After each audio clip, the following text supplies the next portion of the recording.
किसी से कम नहीं। कहानी एक ऐसी माँ की जिसके सपने और लालच इतने बड़े थे कि उसने उसे पूरा करने के लिए अपनी सगी बेटी को भी नहीं बख्शा। अरे मेरी प्यारी बिटिया रानी, सारा दिन इतने डिजाइनर कपड़े सिलती है, ये तो हाई क्लास के लोग पहनते हैं ना बेटा। हाँ माँ, तभी तो इनके सिलने के लिए मुझे इतने अच्छे पैसे मिलते हैं। देखो माँ, अगले महीने घर में रंगीन बड़ा टीवी लगवा दूंगी। हाँ। अरे जीती रहे बेटा। वैसे कोई ऐसा काम कर जिससे एक बार में ही ढेरों पैसे आ जाए। आने को तो इसमें भी अच्छी कमाई है माँ, लेकिन एक दिन में एक ही कपड़ा सिलो तो आराम भी है ना। वैसे क्या करना है माँ इतने पैसों का? अरे तू बड़ी भोली है बेटा। अरे ओ रायना के पापा, देखो तो, रायना के लिए मैंने एक लड़का देखा है। पैसे तो इतने हैं कि लाखों रोज इधर से उधर हो भी जाए तो पता ना चले। वो तो ठीक है, लेकिन इतने बड़े घर का लड़का हमारी रायना से शादी क्यों करेगा? अरे कैसी बात कर रहे हैं आप, क्यों नहीं करेगा? अरे करेगा ना, कमी क्या है हमारी रायना में? अच्छा फोटो तो दिखा दो, कैसा है लड़का? कहीं ऐसा ना हो कि कोई बूढ़ा निकले। अरे थोड़ी सी उम्र में बड़ा लड़का कोई बूढ़ा नहीं होता। ये देखो। फोटो किसी लड़के की नहीं बल्कि एक आदमी की थी। ये क्या बकवास है? कौन है ये? इसके बेटे की फोटो दिखाओ। जी ये वो लड़का ही है। अरे साधना, तुम सगी माँ हो या सौतेली? अरे पैसा रहेगा तो राज करेगी ना। मेरे जीते जी मैं अपनी बेटी की शादी इतने बूढ़े आदमी से बिल्कुल नहीं करूंगा। जब मैं अपनी बेटी के लिए लड़का पसंद नहीं कर सकती तो मेरा इस घर में रहने का अधिकार ही नहीं है। जैसे ही वो जाने लगती है कि तभी रायना वहाँ आ जाती है। माँ, आप जहाँ बोलेंगी मैं वहाँ शादी कर लूंगी, आप कहीं मत जाइए। और फिर रायना की शादी अपने से 11 साल बड़े राधा राम से हो जाती है। शादी के बाद एक दिन, अरे माँ, कैसे आना हुआ आपका? अरे बेटी, घर में आने के लिए कुछ सोचना होता है क्या? ये लो, पूरे 2 दर्जन केले हैं बेटा। शुक्रिया माँ। वैसे और बताइए।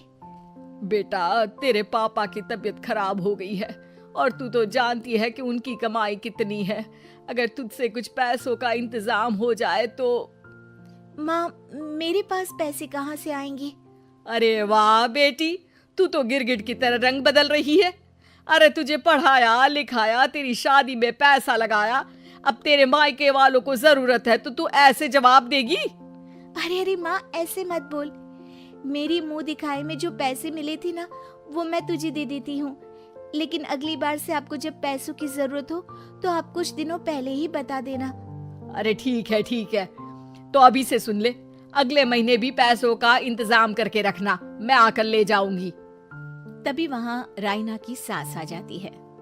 अरे अरे समधन जी, कैसे आना हुआ? और कुछ खाया पिया आपने? अब जी वो केले लाई हूँ पूरे 2 दर्जन।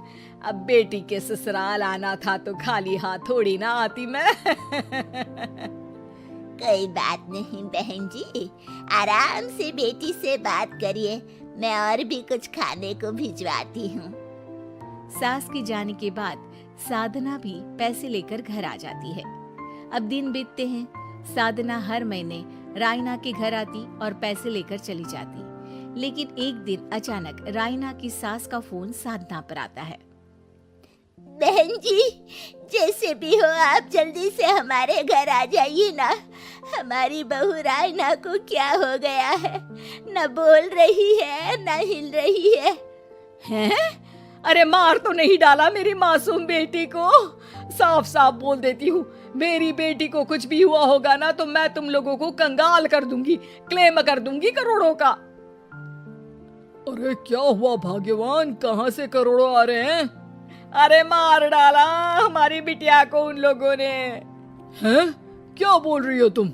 मैंने तो पहले ही बोला था कि लड़का ठीक नहीं है।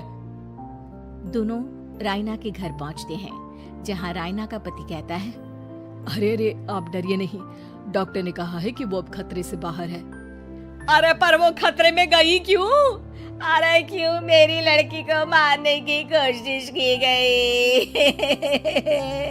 अरे वकील करूंगी बड़े से बड़ा और सबको सड़क पर ले आऊंगी। अरे सौम्या की माँ में इतनी हिम्मत है कि वो अपनी बेटी को पाल ले। रास्ते में ले आऊंगी तुम लोगों को। हाँ। अरे माता जी, लेकिन डॉक्टर की बात तो सुन लीजिए। नहीं नहीं, मुझे किसी की बात नहीं सुननी मेरी बेटी। अरे सुन तो लो भाग्यवान कि क्या बोलना चाह रहा है तुम्हारा दामाद। जी दामाद जी बताइए क्या हुआ है हमारी बेटी को?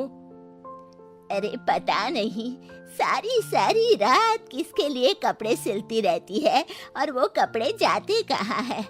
अरे हम तो इतने पैसे वाले हैं, हमें तो कोई ज़रूरत नहीं है इसके सिलाई के पैसों की। मैंने तो कहा भी कि बिटिया अगर इतनी इच्छा है तो दिन में एक ड्रेस सिल लो, लेकिन मानी नहीं। आप ही की बेटी है, पूछिए आप, पूरे होश में है अब। हाँ, ये कहकर सास वहां से चली जाती है। अब कमरे में सिर्फ बेटी, माँ और पिता थे। बेटा, मैं तो जीते जी मर जाता अगर तुझे कुछ हो जाता तो। क्या बात है बेटा, ये लोग अच्छे नहीं, तेरा पति ठीक नहीं है बेटा? अरे नहीं नहीं पापा, ये तो साक्षात भगवान का रूप है। मेरी सास तो मेरा पूरा ख्याल रखती है। ये लोग बहुत अच्छे हैं पापा। अरे तो फिर क्या जरूरत पड़ गई मरने की? माँ, पता ही नहीं चला, सारी सारी रात काम करती रहती। आपको पैसे भी तो देने थे, लेकिन ये नहीं पता था कि सेहत खराब हो जाएगी। अरे पैसे देने थे तो सास से या पति से लेकर दे देती। नहीं नहीं माँ, ये मेरे सम्मान के खिलाफ था। आप लोगों ने मुझे इस लायक बनाया है कि मैं आप लोगों की मदद अपने पैसों से करूं। पिता को साधना पर बहुत गुस्सा आता है, लेकिन साधना की आंखों में आंसू होते हैं। मुझे माफ कर दे बेटा, मैंने कभी नहीं सोचा था कि तू इतनी स्वाभिमानी निकलेगी। बेटा, मैंने अपने लालच में तेरा जीवन बर्बाद कर दिया, मुझे माफ कर दे बेटा।